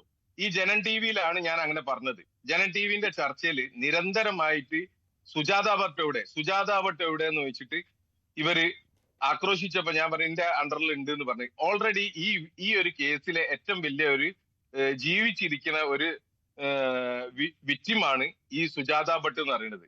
ഈ സുജാത ഭട്ടിന് അങ്ങനെ ഒരു മകൾ ഉണ്ടോ, ബാക്കിയുള്ള കാര്യങ്ങളൊക്കെ SIT ആണ് തീരുമാനിക്കേണ്ടത്. പ്രധാനപ്പെട്ട ജീവിച്ചിരിക്കുന്ന ഒരു സാക്ഷിനെ നിരന്തരമായിട്ട് അങ്ങനെയുള്ള ഒരാളെ ഇവർ ടാർഗറ്റ് ചെയ്യുന്നതിന്റെ പിന്നിൽ എന്തെങ്കിലും ഒരു അജണ്ട ഉണ്ടാവും. അപ്പൊ എന്നെ സംബന്ധിച്ചിടത്തോളം അവരൊരു അമ്മയാണ്, ഒരു പ്രായമുള്ള സ്ത്രീയാണ്, അവർക്ക് ഓൾറെഡി ജീവന് ഭീഷണി ഉള്ളതാണ്. ആ സമയത്ത് ഞാൻ അത് നിന്റെ വീട്ടിലുണ്ട് എന്ന് പറഞ്ഞു, അല്ലെ നിന്റെ അണ്ടറിൽ ഉണ്ട് എന്ന് പറഞ്ഞു, അത് ഞാൻ അവരെ സംരക്ഷിക്കേണ്ടത് അത് നിന്റെ ഒരു മൗലിക ചുമതലയാണ്. അത് ഞാൻ അത് ആർക്കും ആ കാര്യത്തിൽ ഒരു സംശയമില്ല. അവർ നിന്റെ അണ്ടറിലല്ല എന്നുള്ളത് എല്ലാവർക്കും അറിയാം. ഞാൻ ഉള്ളത് എവിടാണ്, അവരുള്ളത് എവിടാണെന്നുള്ളത്. ഇവര് നിരന്തരം ഇന്നെ പ്രൊവോക്ക് ചെയ്തിട്ട് എന്താക്കുകയാണെന്ന് പറഞ്ഞാൽ ഈ വിഷയത്തിനെ വേറെ രൂപത്തിലേക്ക് കൊണ്ടുപോവാണ്. അവരെ സംരക്ഷിക്കേണ്ടത് ഈ സമൂഹത്തിലെ എല്ലാവരുടെയും ബാധ്യതയാണ്. അവരുടെ ജീവന് നഷ്ടപ്പെട്ട് കഴിഞ്ഞു കഴിഞ്ഞാല് ആ ഒരു പ്രായമുള്ള ഒരു അമ്മന്റെ ജീവൻ നഷ്ടപ്പെട്ടാൽ അതിന് എല്ലാവരും ഉത്തരം പറയേണ്ടി വരും, ഈ സമൂഹം. അപ്പൊ എന്താ പറഞ്ഞാൽ അങ്ങനത്തെ ഒരു എന്താ പറയാ ഇത്രയും വലിയ ഈ കേസിലെ ഏറ്റവും പ്രധാനപ്പെട്ട ഈ ഒരു ഇപ്പൊ അവിടുന്ന് 2-3 പോയിന്റിന്ന് അസ്ഥികൂടങ്ങൾ കിട്ടിയിട്ടുണ്ടല്ലോ. ഇതിന്റെ പരിശോധന കഴിയുമ്പോൾ ഈ അസ്ഥികൂടങ്ങൾ ആരുടേതാണെന്നൊന്ന് മാച്ച് ചെയ്യാൻ സമയത്ത് DNA മാച്ച് ചെയ്യണമെന്നുണ്ടെങ്കിൽ ഇപ്പൊ നിലവിലുള്ള ആദ്യത്തെ ആള് ഈ സുജാത ഭട്ടാണ്. ഈ സുജാത ഭട്ടിനെ ഇവര് തീർക്കണോട് കൂടിയിട്ട് ഈ കേസിന്റെ ഒരു വലിയൊരു ഭാഗം പോകും. അതേമാതിരി തന്നെ ഏറ്റവും കൂടുതൽ ആര് തീർക്കുന്നു എന്നാണ് താങ്കൾ പറയുന്നത്? ആരാണ് സുജാത ഭട്ടിനെ പോലെയുള്ളവരെ ഇല്ലാതാക്കാൻ ശ്രമിക്കുന്നത്? സൗജന്യ കൊലപാതകം കഴിഞ്ഞതിന് ശേഷം ഇതിൽ ഒരുപാട് സാക്ഷികൾ ഉണ്ടായിരുന്നു. സൗജന്യ കൊലപാതകത്തിലുള്ള ഒരു സാക്ഷി പോലും നിങ്ങൾ അന്വേഷിച്ചാൽ മതി ഇന്ന് ജീവനോടില്ല. അപ്പൊ ഇതിന്റെ പിന്നിൽ ഏതോ ഒരു വലിയ ശക്തി കളിക്കുന്നുണ്ട് എന്നുള്ളതിൽ യാതൊരു തർക്കമില്ല. അങ്ങനത്തെ ഒരു സാഹചര്യത്തിൽ ഇത് ഇത്രയും പ്രമാദമായ കേസിൽ ഏറ്റവും വിലപ്പെട്ട സാക്ഷികൾ എന്ത് പ്രമാദം? നിങ്ങൾ ഉണ്ടാക്കിയ കള്ളക്കറ പൊളിഞ്ഞു, അത്രയേ ഉള്ളൂ മനാഫെ. അതെങ്കിൽ സമ്മതിക്ക്, മാപ്പ് പറ. മാന്യത കാണിക്കണോ? ഞാൻ സംസാരിക്കുന്ന അത് താൻ പഠിപ്പിക്കണ്ട, അത് മനാഫ് പഠിപ്പിക്കണ്ട. എന്റെ മാന്യത ഒന്നും താൻ പഠിപ്പിക്കണ്ട കേട്ടോ. അത് വേണ്ട മാന്യത ഒന്നും പഠിപ്പിക്കണ്ട ഇങ്ങോട്ട് കേട്ടോ. അല്ല, മാന്യത അതിന് എല്ലാം നിങ്ങൾ പറയുന്നത് കേട്ട് നിൽക്കാനേ ഇത് ചർച്ചയാണ്. അപ്പൊ ശരി മനാഫ് ഒന്ന് പൂർത്തീകരിക്കട്ടെ. ശ്രീകാന്ത്, മനാഫ് ഒന്ന് പൂർത്തീകരിക്കട്ടെ. റൈറ്റ്, ശരി സാർ. ഇത് ജനൻ TV ചാനലല്ല, ഇത് ന്യൂസ് 18 ആ. അപ്പൊ ശരി നമ്മൾ എന്തായാലും മനാഫ് പറഞ്ഞു പൂർത്തീകരിക്കൂ. അതായത് ഏറ്റവും കൂടുതൽ സംരക്ഷണം ആവശ്യമുള്ള ആളാണ് ഈ ശുചീകരണ തൊഴിലാളി. ഇദ്ദേഹത്തിന്റെ സംരക്ഷണം ഇത്രയും കാലം ഏറ്റെടുത്തിരുന്നത് ഈ മഹേഷ് ഷെട്ടി തിമ്രോടി എന്ന് പറഞ്ഞ ആളായിരുന്നു. മഹേഷ് ഷെട്ടി തിമ്രോടി അറസ്റ്റ് ചെയ്തതിന് ശേഷമാണ് ഈ കാര്യങ്ങളൊക്കെ എന്താ പറയാ തകിടം മറിയണത്. ശരി. പിന്നെ രണ്ടാമത്തെ വിഷയം, ഇവിടെ എവിടെയും പറഞ്ഞിട്ടില്ല ഈ ശുചീകരണ തൊഴിലാളി ഒരു തരത്തിലും തെറ്റ് ചെയ്തിട്ടില്ല എന്ന്. അദ്ദേഹം ഇതിലെ കൂട്ടുപ്രതിയാണ്. അദ്ദേഹത്തിനെ അറസ്റ്റ് ചെയ്യുന്നതിൽ യാതൊരു തെറ്റുമില്ല. ഓൾറെഡി പകൽ മുഴുവൻ ഒരു 18 മണിക്കൂറോളം SITന്റെ അണ്ടറിൽ തന്നെയാണ് ഈ ഒരു ശുചീകരണ തൊഴിലാളി ഉണ്ടായിരുന്നത്. ഇപ്പം അപ്പോൾ അയാൾ കൂട്ടുപ്രതി എന്ന നിലയിൽ അറസ്റ്റിലായി എന്നാണോ താങ്കൾ പറയുന്നത്? അല്ല, അയാൾ ഓൾറെഡി കൂട്ടുപ്രതിയാണ്. അയാൾ അറസ്റ്റ് ആയതിന്റെ പിന്നിൽ മറ്റു പല കാരണങ്ങൾ ഉണ്ടെങ്കിൽ അത് SIT ഇതുവരെ തുറന്നു പറഞ്ഞിട്ടില്ല എന്താ കാരണം. ഇവിടെയുള്ള ആളുകളുടെ ഊഹാപോഹങ്ങളാണ് ഇപ്പൊ നടന്നുകൊണ്ട്. അതായത് ഈ അനീഷ് ജോയി അടക്കമുള്ളവരെ എത്തിച്ചത് താങ്കളും ഷബീറും ഒക്കെ ചേർന്നുകൊണ്ടാണ് എന്ന ആരോപണം കൂടി ഉന്നയിക്കുന്നുണ്ട് ശ്രീകാന്ത്. അല്ല, ഞാൻ ചോദിക്കട്ടെ, അനീഷ് ജോയിക്ക് എന്താ പ്രശ്നം? എനിക്ക് മനസ്സിലായില്ല. ഞാൻ ചർച്ചയിൽ കുറച്ച് നേരം വൈകി പോയി എത്താന്. അല്ല, അനീഷ് ജോയി പറഞ്ഞത് അദ്ദേഹത്തിന്റെ പിതാവിനെ കൊലപ്പെടുത്തി എന്നുള്ളതായിരുന്നല്ലോ. ഓക്കെ, അതെന്താ അദ്ദേഹത്തിന് പറയാനുള്ള അധികാരമില്ലേ അനീഷ് ജോയിക്ക്? അതൊന്നും ഒരു അടിസ്ഥാനപരമായ വിവരങ്ങളുടെ പശ്ചാത്തലത്തിലല്ല എന്നാണ് ശ്രീകാന്ത് പറയുന്നത്. ആര് പറഞ്ഞു? ഈ സമയം വരെ അനീഷ് ജോയിനെ ഒരു അതോറിറ്റിയും അന്വേഷിച്ചിട്ടില്ല. അനീഷ് ജോയിന് പരാതി കൊടുത്തു വെച്ചിട്ടുണ്ട് എന്നല്ലാതെ ഈ സമയം വരെ ആയിട്ടും അനീഷ് ജോയിനെ ആരെങ്കിലും വിളിച്ച് ഇതിനെ പറ്റിയിട്ട് ഒരു പോലീസ് എൻക്വയറി നടക്കുക വല്ലതും ഉണ്ടായിട്ടുണ്ടെങ്കിൽ അത് ഓക്കെ. ഒന്നും ഉണ്ടായിട്ടില്ല. ഈ പല ആളുകളും ഇപ്പോഴും SITയിലും മറ്റു പോലീസ് സ്റ്റേഷനുകളിലും പരാതി കൊടുത്തിട്ട് കാത്തു നിൽക്കുകയാണ് ഊഴത്തിനും വേണ്ടിയിട്ട്. ഇത്രയും ദിവസം SIT ചെയ്തത് മണ്ണ് കുഴിക്കൽ മാത്രമായിരുന്നു. പക്ഷെ ഇനി മുതൽക്ക് അങ്ങോട്ട് പല കാര്യങ്ങളും അന്വേഷിക്കാൻ തുടങ്ങുന്നുണ്ട്. അതിൽ ബേജാറായിട്ട് മതം കലർത്തിയിട്ട് ഈ വിഷയത്തെ എന്താക്കരുത്, ഒരു വർഗീയ ധ്രുവീകരണത്തിലേക്ക് കൊണ്ടുപോകരുത്. ശരി. ഒപ്പം ഒരു കാര്യം കൂടി മനാഫ്, അതായത് ശ്രീകാന്ത് പറഞ്ഞത്, ശ്രീകാന്തും അതോടൊപ്പം തന്നെ രാഹുൽ ഈശ്വറും ഒക്കെ പറയുന്നത് 100 മൃതദേഹങ്ങൾ എന്നാണല്ലോ പറഞ്ഞത്. അതിൽ 10 പോലും കണ്ടെടുക്കാൻ സാധിച്ചിട്ടില്ല. അപ്പോൾ അതിലൊരു അവിശ്വസനീയതയുണ്ട് എന്നാണ് പറയുന്നത്. ഈ ഈ ഈ ഒരു വിഷയത്തില് ഈ ശുചീകരണ തൊഴിലാളി 70ഓളം സ്ഥലങ്ങളാണ് കാണിച്ചു കൊടുക്കാൻ ഉദ്ദേശിച്ചതെന്ന് എല്ലാവർക്കും അറിയാം. ഇതൊക്കെ മറ്റു മാധ്യമങ്ങളിലൊക്കെ വന്നു കഴിഞ്ഞ വിഷയമാണ്. ഇപ്പം അതേ ശുചീകരണ തൊഴിലാളി ഒരു മാസ്കും ഇടാതെ ഇപ്പം പല ചാനലുകളിലും ഇന്റർവ്യൂ കൊടുത്തത് ഇപ്പം വന്നുകൊണ്ടിരിക്കുകയാണ്. അപ്പൊ ആ വിഷയത്തിൽ ഇനിയും ഒരുപാട് മുന്നോട്ടേക്ക് അന്വേഷണം പോകേണ്ടതുണ്ട്. ഇത് ഞാൻ ഇതിന്റെ മുന്നേ തന്നെ പറയുന്നുണ്ട്, മാസങ്ങളോ വർഷങ്ങളോ എടുക്കുന്ന ഒരു അന്വേഷണമാണ്. അതിന് ഇപ്പോഴേ എന്താ പറഞ്ഞു കഴിഞ്ഞാൽ, ഇത് ഒരു കാര്യം കൂടി സാർ മനസ്സിലാക്കേണ്ടത് എന്താ പറഞ്ഞാൽ, 40 കൊല്ലത്തെ മുന്നേ മുതൽക്കുള്ള ഒരു ചരിത്രപരമായിട്ടുള്ള ഒരു വലിയൊരു വിഷയമാണിത്. ഈ വിഷയത്തിന് ഒരു 16 ദിവസം കൊണ്ട് തീർക്കാന്ന് ഉദ്ദേശിച്ചു കഴിഞ്ഞാൽ അത് നടക്കുന്ന വിഷയമാണോ? നമ്മളെല്ലാവരും സാമാന്യ ബുദ്ധിയുള്ള ആളുകളാണ്. ഇത്രയും 40 വർഷം നീണ്ടു നിന്ന ഒരു എന്താ പറയാ ഒരു ദുഷ്പ്രവൃത്തി നമ്മളൊരു ഇൻസ്റ്റന്റ് ആയിട്ട് അങ്ങോട്ട് തീർക്കാന്ന് വിചാരിച്ചു കഴിഞ്ഞാൽ നമ്മൾ ബുദ്ധിയുള്ള ആളുകളല്ലേ, ചിന്തിച്ചാൽ മനസ്സിലാവുമല്ലോ. അതിന് ടൈം എടുക്കും, മാസങ്ങൾ എടുക്കും. ഞാൻ താങ്കളിലേക്ക് വരാം. ശ്രീ വിനോദ്, ഇപ്പോൾ ഏറ്റവും ഒടുവിൽ ഞങ്ങളുടെ റിപ്പോർട്ടർ KV ബൈജു അയച്ചു നൽകുന്ന ഒരു റിലീസ് ഉണ്ട്. അതിൽ കോട്ട ശ്രീനിവാസ പൂജാരിയാണ്, member of parliament, Udupi, Karnataka എന്നുള്ളതാണ്. അത് അമിത്ഷായ്ക്ക് അയച്ചിട്ടുള്ള ലെറ്ററാണ് അദ്ദേഹം. അതിൽ അദ്ദേഹം ആവശ്യപ്പെടുന്നത് ഈ കോൺസ്പിറൻസിയുമായി ബന്ധപ്പെട്ട്, അതായത് മഞ്ജുനാഥ് ടെമ്പിൾ എന്നാണ് അദ്ദേഹം പറഞ്ഞത്, ഞാൻ പറയുന്നതല്ല കേട്ടോ. അതിൽ request for an ED enquiry into the foreign funding of some individuals including YouTubers who are ഹാമിങ് ഹിന്ദു റിലീജിയസ് ബിലീഫ് എന്നാണ് പറയുന്നത്. അതായത് ഹൈന്ദവ ആചാരങ്ങളെ വ്രണപ്പെടുത്തുന്ന തരത്തിൽ യൂട്യൂബേഴ്സ് എന്നൊക്കെ പറയുന്നുണ്ട്. എനിക്ക് സംശയം അത് നേരത്തെ സൂചിപ്പിച്ച ഈ ഷമീറിൻ്റെ യൂട്യൂബൊക്കെ ആയിരിക്കാം, അല്ലെങ്കിൽ മറ്റ് യൂട്യൂബുകളൊക്കെ ആയിരിക്കാം. അപ്പോൾ ഇതൊരു വെൽ പ്ലാൻഡായി നടന്ന ഗൂഢാലോചനയാണ് എന്ന് ഇത്തരത്തിൽ MP-മാർ അടക്കമുള്ളവർ പരാതിയുമായി രംഗത്ത് വരികയാണ്. ED അന്വേഷണം, അതായത് വിദേശ ഫണ്ടടക്കം ഇത് കൈപ്പറ്റിയിട്ടുണ്ട് ഇവർ എന്നാണ്. അപ്പോൾ മനാഫൊക്കെ അതിന്റെ പട്ടികയിലേക്ക് വരുന്ന ആളുകളാണല്ലോ. തീർച്ചയായിട്ടും ഞാനും ആ കത്ത് വായിച്ചു. MP-യുടെ കത്ത് ഇത്തരത്തിൽ ആവശ്യപ്പെട്ടുകൊണ്ടുള്ള കത്തൊക്കെ വായിച്ചു. അതൊക്കെ BJP-യുടെ MP എന്നുള്ള നിലയ്ക്ക് അദ്ദേഹം ചെയ്യുന്നതിൽ നമുക്കൊന്നുമില്ല, ആർക്ക് വേണമെങ്കിലും പരാതിപ്പെടാം. ഇപ്പൊ പറഞ്ഞല്ലോ, ഇവിടെ ഇത്രയും ആധികാരികമായി ഒരാൾ, ഞാൻ അവിടെ ജോലി ചെയ്തതാണ്, ഞാൻ ഇത്ര വർഷങ്ങൾക്കിടയിൽ ഇത്ര മൃതശരീരങ്ങൾ പലതും ബ്രൂട്ടലി റേപ്ഡ് ആയിട്ടുള്ള അല്ലെങ്കിൽ ആ രീതിയിൽ മൃഗീയമായി കൊല ചെയ്യപ്പെട്ടിട്ടുള്ള മൃതദേഹങ്ങൾ ഞാൻ മറവ് ചെയ്തിട്ടുണ്ട് എന്ന് പറഞ്ഞിട്ട് ഉത്തരവാദപ്പെട്ട ഏജൻസി മുമ്പാകെ വന്നു, പോലീസിന്റെ മുമ്പാകെ വന്നു. 17 മണിക്കൂർ പോലീസ് അയാളുമായി സംസാരിച്ചു. അതുകൂടാതെ നമ്മൾ മറ്റൊന്ന് സമീപിക്കുന്ന എവിടെയാ, നീതിന്യായ സംവിധാനത്തിന്റെ മുമ്പിലാണ്. അവിടെ മാജിസ്ട്രേറ്റിന്റെ മുമ്പിൽ ചെന്ന് അയാൾ മൊഴി കൊടുത്തു. അയാളുടെ മൊഴി വിശ്വാസയോഗ്യമാണ്, ചിലത് രേഖപ്പെടുത്തേണ്ടതുണ്ട് എന്ന് തോന്നിയ മാജിസ്ട്രേറ്റ് 183 സ്റ്റേറ്റ്മെന്റ് റെക്കോർഡ് ചെയ്യുന്നു. അതിന്റെ ശേഷമാണ് ഒരു സംസ്ഥാന ഗവൺമെന്റ് SIT പ്രഖ്യാപിക്കുന്നത്. ഞാൻ ചോദിക്കട്ടെ, പ്രിയപ്പെട്ട BJP-യുടെ സുഹൃത്ത് ശ്രീകാന്ത്, SIT രൂപീകരണത്തെ സംബന്ധിച്ച് BJP-യുടെ നിലപാടെന്താ? BJP-യുടെ നിലപാട് ആ SIT അന്വേഷണത്തെ സ്വാഗതം ചെയ്തു.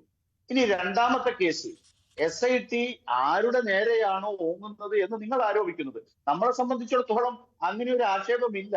ഇവിടെ പിന്നെ ഒരാൾ വെളിപ്പെടുത്തൽ നടത്തി, അതിന്റെ അടിസ്ഥാനത്തിൽ വന്ന നിയമ നടപടിയുടെ ഭാഗമായി വന്ന SIT അത് ആരെയാണ് ഓങ്ങുന്നത്, ആർക്ക് നേരെയാണ് ഓങ്ങുന്നത് എന്ന് തോന്നലുണ്ടാക്കിയ ധർമ്മസ്ഥലയുടെ ധർമാധികാരി വീരേന്ദ്ര ഹെഗാഡെ എന്തു ചെയ്തു? ആ SIT അന്വേഷണത്തെ സ്വാഗതം ചെയ്തു. നാളിതുവരെ, ഇന്ന് നമ്മളിവിടെ സംസാരിക്കുന്നത് വരെ ധർമ്മസ്ഥലയുടെ ധർമാധികാരി വീരേന്ദ്ര ഹെഗാഡെ ഈ SIT അന്വേഷണത്തെ തള്ളി പറഞ്ഞിട്ടില്ല. ഈ പറയുന്ന BJP-യുടെ പ്രതിപക്ഷ നേതാവ് ഇതിനെ തള്ളി പറഞ്ഞിട്ടില്ല. പിന്നെ മനാഫ് എന്ന് പറയുന്ന ഒരു പേരാണ് നിങ്ങൾക്ക് പ്രശ്നമാകുന്നതെങ്കിൽ അത് നിങ്ങളുടെ ജന്യമായിട്ടുള്ള രോഗമാണ് എന്നല്ലാതെ പറയാൻ കഴിയില്ല. അതുകൊണ്ട് അതിന് ഞങ്ങൾ കണക്കാക്കുന്നില്ല. അത് നിങ്ങളുടെ ബ്ലഡിൽ അലിഞ്ഞിട്ടുള്ള ഒരു സംഗതിയാണ് മനാഫ് എന്ന് പറയുന്ന ഒരു പേര്. ഞാൻ കഴിഞ്ഞ ദിവസം ഒരു ചാനലിൽ ചോദിച്ചു, അന്ന് ഹിന്ദു ഐക്യവേദിയുടെ സംസ്ഥാന പ്രസിഡന്റായിരുന്നു പങ്കെടുത്തിരുന്നത്, നിങ്ങൾക്ക് എങ്ങനെയാണ് ഡിവൈൻ ധ്യാന കേന്ദ്രത്തിൽ ഒരൊറ്റ കൊല്ലം കൊണ്ട് 900-ലധികം ആളുകൾ കൊല ചെയ്യപ്പെട്ടു എന്ന ആക്ഷേപം ഉയർത്താൻ ഹിന്ദു ഐക്യവേദിക്ക് കഴിഞ്ഞത് എന്ന ചോദ്യം ചോദിച്ചപ്പോ അതിന് മറുപടി അങ്ങേര് പറഞ്ഞിട്ടില്ല.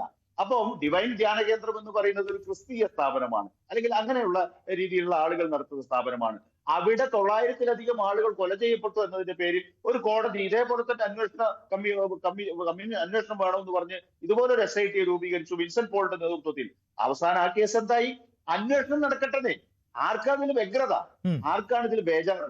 ഞാൻ മറ്റൊരു കാര്യം, വളരെ രസകരമായിട്ടുള്ള ഒരു കാര്യം, ഇന്ന് കർണാടക ഉപമുഖ്യമന്ത്രി DK ശിവകുമാർ അക്കാര്യം വ്യംഗ്യമായി സൂചിപ്പിക്കുകയും ചെയ്തു. RSSനകത്തുള്ള റിഫ്റ്റ് ആണോ, അതിന്റെ അകത്തുള്ള ഭിന്നിപ്പാണോ ഇങ്ങനെ ഒരു വിഷയം ഡെവലപ്പ് ചെയ്തതിന് പിന്നിൽ എന്ന ഒരു സംശയം കൂടി ഉയർന്നു വരികയാണ്. അത് ഒരു പരിധി വരെ ശരിയാണെന്ന് ഞാനും കരുതുന്നുണ്ട്. എന്തുകൊണ്ടാണെന്നറിയോ?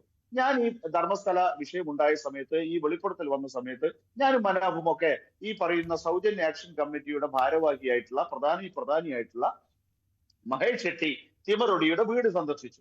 ആ വീട്ടിലേക്ക് കടന്നു ചെല്ലുമ്പോൾ എന്റെ മനസ്സിലുണ്ടായിരുന്ന ഒരു ധാരണ, നമ്മൾ ഗൗരി ലങ്കേഷിനെ പോലെ അല്ലെങ്കിൽ അതുമായി ബന്ധപ്പെട്ട പ്രകാശ് രാജിനെ പോലെ ഇതിനെ സംബന്ധിച്ച് ചില ആക്ടിവിസ്റ്റുകളൊക്കെ നമ്മുടെ നാട്ടിലുണ്ട്. ഇത്തരം വിഷയങ്ങൾ ഉണ്ടാകുമ്പോൾ രംഗത്തിറങ്ങി അതിന്റെ ഭാഗമായിട്ട് ഇടപെടുന്ന ആളുകളായിരിക്കും അതിന്റെ പിന്നിൽ എന്ന് കരുതിയിട്ടാണ് ഞാൻ അവിടേക്ക് ട്രാവൽ ചെയ്യുന്നത്.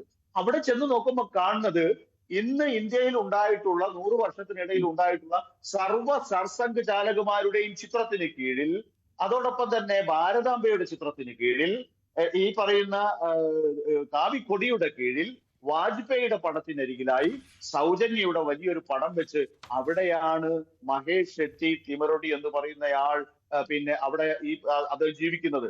ഞാൻ അദ്ദേഹത്തോട് ചോദിച്ചു, എന്റെ മനാഫിന്റെ സഹായത്തോടു കൂടി, എനിക്ക് കന്നഡ അങ്ങനെ സംസാരിക്കാനും പെട്ടെന്ന് കേട്ടാലൊന്നും മനസ്സിലാവില്ല.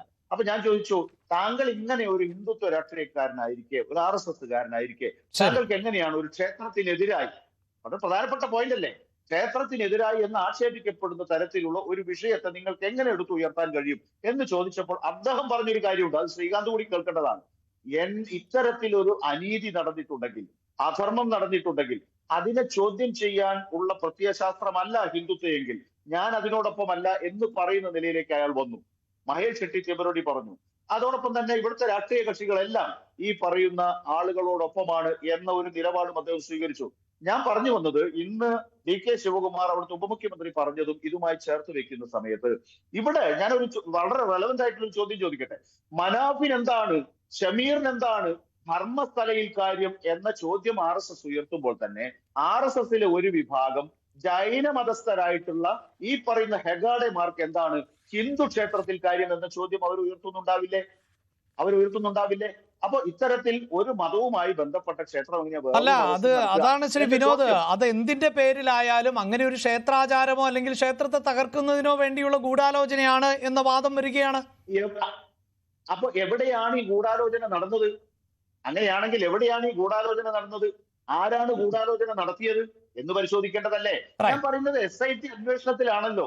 ശരി, 24 അംഗ സംഘം DGP തലത്തിലുള്ള ഒരു ഉദ്യോഗസ്ഥൻ തൊട്ട് താഴോട്ടുള്ള പ്രഗത്ഭരായിട്ടുള്ള ഉദ്യോഗസ്ഥരെ വെച്ചുകൊണ്ട് അത് രൂപീകരിച്ചിട്ട് 17 ദിവസമായിട്ട് 10-20 ദിവസമായിട്ടേ ഉള്ളൂ. അതിന്റെ അന്വേഷണം മുന്നോട്ട് പോകട്ടെ. അതിന്റെ കുറ്റപത്രം സമർപ്പിക്കാൻ 90 ദിവസം കോടതി അനുവദിച്ചിട്ടുണ്ട്. കുറ്റപത്രം അവർ ഫയൽ ചെയ്യട്ടെ. ഇനി ഒരൊറ്റ പോയിന്റ് കൂടി, ഇനി ഈ പറയുന്ന തരത്തിൽ തന്റെ മകളല്ല എന്ന് പറയുന്ന ആൾ ഗുരുതരമായിട്ടുള്ള ഒരു തെറ്റല്ലേ ചെയ്തത്? ഈ പറയുന്ന സംവിധാനത്തെ ആകെ തെറ്റിദ്ധരിപ്പിക്കുന്ന തരത്തിൽ അനന്യ ഭട്ടിന്റെ അമ്മ സുജാത ഭട്ട് എന്റെ മകളെ നഷ്ടപ്പെട്ടു, എനിക്കൊരു അസ്ഥികഷ്ണം തരൂ, അന്ത്യക്രിയ ചെയ്യാനാണ്. അവിടെ ശ്രീ വിനോദ്, ഞാനൊരു ഒരിക്കൽ കൂടി ഒരു ക്ലാരിറ്റിക്ക് വേണ്ടി, അതായത് അവർ പറഞ്ഞിരുന്നത് 2003 മുതൽ ഉള്ള സംഭവമാണല്ലോ. ഇതിനിടയ്ക്ക് ആശുപത്രി അന്വേഷിച്ചെത്തിയപ്പോൾ ഗുണ്ടകളുടെ ആക്രമണം ഉണ്ടായി, ആശുപത്രി വാസം നടന്നു എന്നൊക്കെ പറയുമ്പോൾ അത് അങ്ങനെ ഉണ്ടെങ്കിൽ അത്തരം ഡേറ്റകൾ ശേഖരിക്കുക എന്നത് വളരെ എളുപ്പമല്ലേ ശ്രീ വിനോദ്? ആര് ശേഖരിക്കണം? ശേഖരിച്ചു. SIT ശേഖരിച്ചോ? SIT പറഞ്ഞോ അനന്യ ഭട്ടിന് സുജാത ഭട്ടിന് അനന്യ ഭട്ട് എന്ന് പറഞ്ഞിട്ടുള്ള മോളില്ലാന്ന് SIT പറഞ്ഞോ? ഇവിടുത്തെ സംഘി ഹാൻഡിലുകൾ പറഞ്ഞിട്ടുണ്ടാവും. അതുപോലെ തന്നെ ശ്രീകാന്തിനെ പോലുള്ള പാർട്ടിക്കാർ പറഞ്ഞിട്ടുണ്ടാവും. അതല്ലാതെ വേറെ ആരും പറഞ്ഞിട്ടില്ല. SIT എന്തെങ്കിലും നിങ്ങൾക്ക് ആദ്യം ഞാൻ പറഞ്ഞ് അവസാനിപ്പിക്കട്ടെ. ഇത്രയും ഗുരുതരമായിട്ടുള്ള ഒരു മൊഴിമാറ്റം അല്ലെങ്കിൽ കൂറുമാറ്റം നടത്തിയത് സുജാത ഭട്ടാണ്. എന്തുകൊണ്ട് സുജാത ഭട്ട് ഇപ്പോഴും പോലീസിന്റെ കസ്റ്റഡിക്ക് പുറത്തു നിൽക്കുന്നു? എന്തുകൊണ്ട് അവരെ അറസ്റ്റ് ചെയ്യുന്നില്ല? ഇവിടെ അറസ്റ്റ് ചെയ്യപ്പെട്ടു മഹേഷ് റെഡ്ഡി തിമറൊടി. എന്തിന്റെ പേരില? RL സന്തോഷിനെ അദ്ദേഹത്തെ എന്തോ ആക്ഷേപിച്ചു എന്നതിന്റെ പേരിൽ ഒരു ഡിഫമേഷൻ കേസ് പോലെ കൊടുത്തതാ. അത് പിറ്റേ ദിവസം ജാമ്യം കൊടുത്ത് പുറത്തിറങ്ങുകയും ചെയ്തു. ഇവിടെ ഷമീർ അകത്താണ് ശ്രീകാന്ത് മനസ്സിലാക്കിയിട്ടുള്ളത്. എനിക്കൊരു ഇടവേളയിലേക്ക് പോകേണ്ടതുണ്ട്. അതിനു മുമ്പ് രാഹുലിന്റെ സംശയം എന്താണ്? എന്റെ ഒരു ഡൗട്ട് ഞാൻ ശരിക്കും അറിയാൻ ആഗ്രഹിക്കുന്ന ഒരു വ്യക്തി എന്തല്ല. അപ്പം ഇപ്പോ നമ്മൾ മനസ്സിലാക്കേണ്ടത് എന്താ? സുജാത ഭട്ടിന്റെ മകളാണ് അനന്യ ഭട്ട് എന്നാണോ, അതോ സുജാത ഭട്ടിന്റെ 2 സുഹൃത്തുക്കളുടെ മകളാണെന്നാണോ? എന്താ അതിന്റെ പ്രശ്നം? കാര്യം ഞാനൊക്കെ സൗജന്യയുടെ അനന്യയുടെ കാര്യത്തിൽ ഞാൻ ക്ലാരിറ്റി വരുത്താം. ഇപ്പൊ നേരത്തെ മനാഫ് പറഞ്ഞു സുജാത ഭട്ട് എന്ന് പറയുന്ന വൃദ്ധയായിട്ടുള്ള അവരെ ഭീഷണിപ്പെടുത്തി ഈ പറയുന്ന മഹേഷ് ഷെട്ടി തിമരൊടിയെ അറസ്റ്റ് ചെയ്ത് നീക്കിയപ്പോൾ ഉണ്ടായ ഒരു അരക്ഷിതാവസ്ഥയുണ്ട്. അയാളാണ് അതിന് നെടുത്തൂടായിട്ട് നിൽക്കുന്നത് ആക്ഷൻ കമ്മിറ്റിയുടെ. ആ അരക്ഷിതാവസ്ഥയുടെ സാഹചര്യത്തിൽ ഇവരെ ഒരു വാഹനത്തിൽ കൂട്ടിക്കൊണ്ടുപോവുകയും ഒരു യൂട്യൂബർ ഉപയോഗിച്ച് മൊഴി മാറ്റി പറയുകയും ചെയ്തു. മണിക്കൂറുകൾക്കകം ന്യൂസ് 18 ചാനലിന്റെ കർണാടക വേർഷൻ ഉണ്ടല്ലോ, ന്യൂസ് 18 ഡെസ്കിൽ നിങ്ങൾ പരിശോധിച്ചാൽ കിട്ടും. ന്യൂസ് 18 ചാനലിന്റെ കർണാടക വേർഷനിൽ 2 മണിക്കൂർ കഴിഞ്ഞപ്പോൾ ഇതേ സുജാത ഭട്ട് വന്ന് എന്നെ ഇങ്ങനെ ചില ആളുകൾ കൂട്ടിക്കൊണ്ടുപോയി എന്നെ ഭീഷണിപ്പെടുത്തി എന്നെ ഇത്തരത്തിൽ മൊഴി മാറ്റി പറയിച്ചു എന്ന് കഴിഞ്ഞ ദിവസം നിങ്ങൾ പിന്നെ ന്യൂസ് 18 കർണാടക ചാനലിൽ നമുക്ക് കാണാൻ കഴിയും. അപ്പോ ഈ കാരണം ഏറ്റവും കണക്റ്റഡ് ആയിട്ടുള്ള ആളാണ് സുജാത ഭട്ട് എന്ന് പറയുന്നത്. കാരണം ഈ പറയുന്ന സൗജന്യ ആക്ഷൻ കമ്മിറ്റിയോ അല്ലെങ്കിൽ അവിടെ ഈ കേസ് മുന്നോട്ട് വെക്കുന്നവരോ പറഞ്ഞിട്ടുള്ള മൃതദേഹങ്ങളെല്ലാം കണ്ടെടുക്കപ്പെട്ടവയാണ്. മൃതദേഹങ്ങൾ കണ്ടെടുക്കപ്പെട്ടില്ലാത്ത ഒറ്റ കേസ് എന്ന് പറയുന്നത് അനന്യ ഭട്ടിന്റേതാണ്. അപ്പൊ ഇവിടെ നിന്ന് ഏതെങ്കിലും മൃതദേഹം സ്കെലിറ്റൺസ് നമ്മൾ എസ്യൂം ചെയ്തെടുത്തത് കണ്ടെടുത്ത് അത് DNA പരിശോധനയ്ക്ക് വിധേയമാക്കുമ്പോ ഏതുമായിട്ട് ഒത്തു നോക്കണം. നമ്മുടെ മുമ്പിലുള്ള ഏക സാമ്പിൾ എടുക്കാനുള്ളത് സുജാത ഭട്ടിന്റേതാണ്. അപ്പൊ സുജാത ഭട്ട് ഈ കേസിൽ നിന്ന് പിന്നോട്ട് പോയാൽ ആ കേസ് പൊളിയോ? റൈറ്റ്, അതായത് സുജാത ഭട്ടിന് ആ നിലയിലുള്ള സംരക്ഷണം കൂടി നൽകേണ്ടതുണ്ട് എന്നാണ് നിങ്ങൾ പറയുന്നത് അല്ലേ? തീർച്ചയായിട്ടും. റൈറ്റ്. എന്തായാലും ഞാൻ വളരെ പെട്ടെന്ന് ശ്രീകാന്ത് താങ്കൾ കേട്ടിരിക്കുന്നു, അതിന് മറുപടി ഉണ്ടാകുമെന്ന് പ്രതീക്ഷിക്കുന്നു. വളരെ പെട്ടെന്ന് തിരികെ ഇടവേളയ്ക്ക് ശേഷം.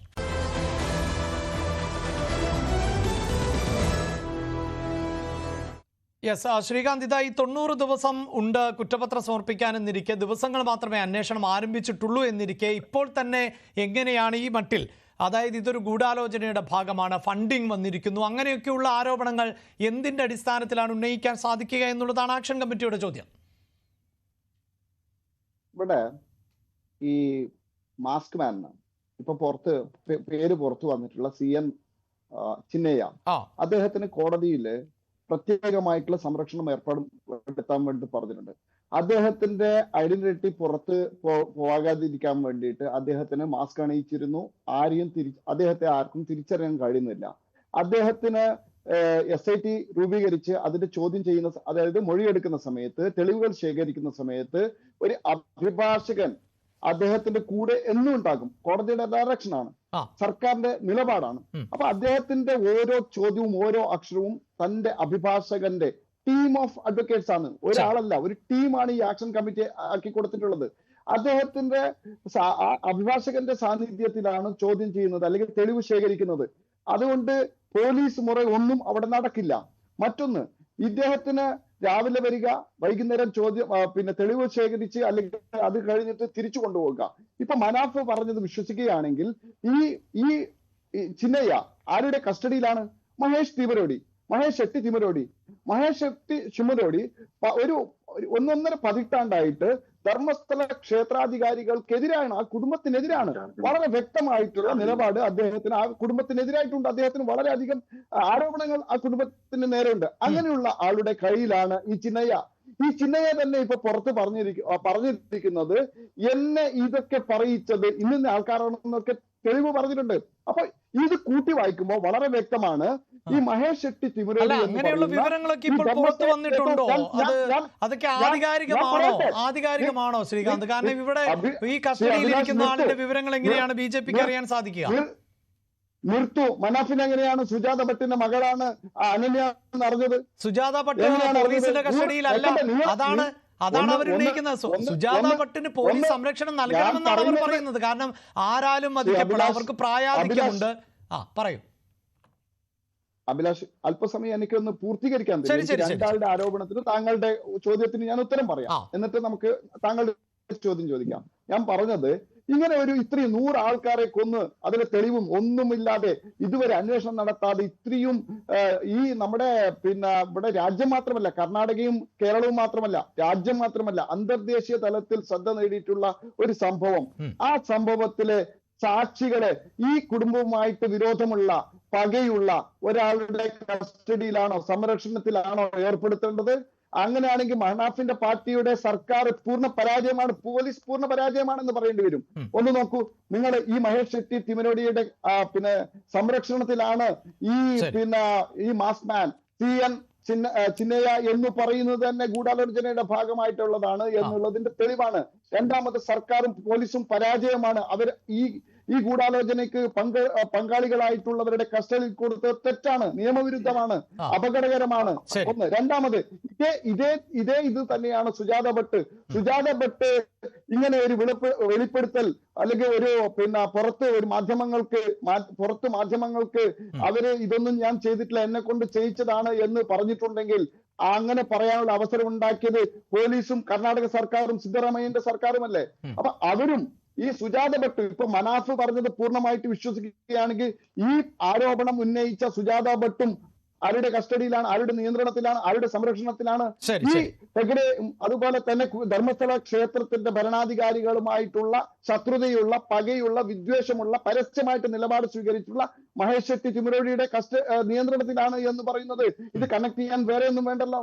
പിന്നെ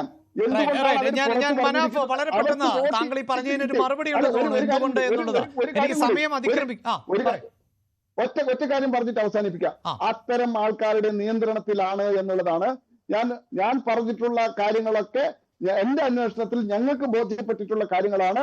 അത് ഞങ്ങൾ ഉറച്ചു നിൽക്കുന്നു. പിന്നെ അവിടെ കുറച്ച് സംഘത്തിനൊക്കെ സ്വാധീനമുള്ളത് കൊണ്ട് പണ്ടപ്പോഴോ ത്തിന്റെ ആളാണെന്ന് പറഞ്ഞതുകൊണ്ട് ആൾക്കാർ ഇതൊക്കെ ഞാൻ ഹിന്ദുത്വത്തിന്റെ ആളാണെന്നൊക്കെ പറയാൻ വേണ്ടിയിട്ട് ഫോട്ടോ ഒക്കെ വെച്ചിട്ടുണ്ടാവും. അതിനൊന്നും ഞങ്ങൾ ഉത്തരം പറയാൻ ആദ്യസ്ഥല്ല. പിന്നെ നിങ്ങള് ഇപ്പൊ ശ്രീ വിനോദ് പറഞ്ഞ കാര്യം ഹിന്ദുത്വത്തിന്റെയോ അല്ലെങ്കിൽ RSSന്റെ ഇടയിലൊന്നും ഒരു പ്രശ്നവുമില്ല. നിങ്ങൾ അങ്ങനെ വ്യാഖ്യാനിക്കേണ്ട ആവശ്യമില്ല. വളരെ കൃത്യമായിട്ട് മനാഫ് ഉൾപ്പെടെയുള്ള ആൾക്കാരുടെ പങ്കാളിത്തം അന്വേഷിച്ചാൽ പുറത്തു വരുമെന്ന കാര്യത്തിൽ ഞങ്ങൾ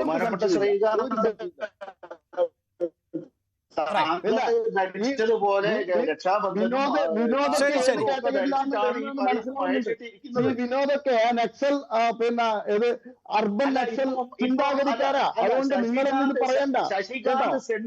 ശശികാന്ത് സെന്തിൽ എന്ന ക്രിസ്ത്യാനിയാണ്. റൈറ്റ്. എന്തായാലും സമയപരിമിതിയുണ്ട്, ഞാൻ ഇടപെടുകയാണ്. ചില സാങ്കേതിക പിഴവുണ്ട്. ഈ ചർച്ചയിൽ രാഹുൽ ഈശ്വറിന് അധികം സംസാരിക്കാൻ സാധിച്ചില്ല, അതിൽ ഞാൻ ക്ഷമ ചോദിക്കുകയും ചെയ്യുന്നു. റൈറ്റ്, നമുക്കെന്തായാലും ഈ വിഷയം ഇവിടെ അവസാനിപ്പിക്കേണ്ടതില്ല. കാരണം 90 ദിവസമുണ്ട്, അതിനകത്ത് ഇനിയും നിർണായകമായ കണ്ടെത്തലുകൾ ഉണ്ടാകാം. പക്ഷേ ഈ ചർച്ചയുടെ ഇടയ്ക്ക് വന്ന ഒരു പേരുണ്ട്, സൗജന്യയെ ആരാണ് കൊന്നത് എന്നത് ഇപ്പോഴും കണ്ടെത്താനും സാധിച്ചിട്ടില്ല.